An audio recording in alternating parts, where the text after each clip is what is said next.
Ceart an éiscin sa glúna go fóil. Nach fliscad go sé. Mí ábhar ba. Se bre ní roiir na chosin is na cepa. Well, cad a ceapan tú a bhrídeog? Yeah, branta go Holland.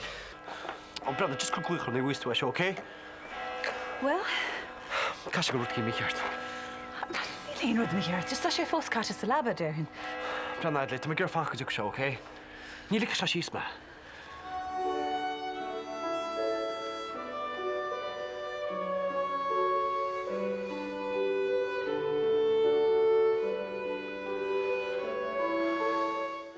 Tugum chuile riomh mar sin dearbhús córdégus na háglaise gur a bé bhúr duile go nionnaí bancéile agus bhearcéile riomh.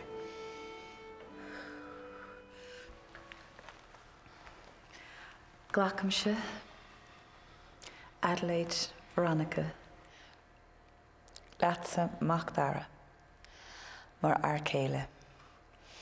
Más fearr sin, nó más measa. Mack Park.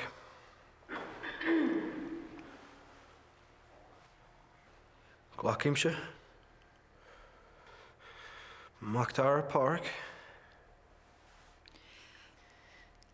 Lá Seo Adelaide.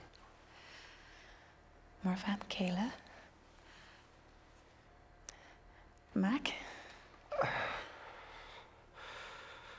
Tá brónam. Ní man as seo dhéanamh.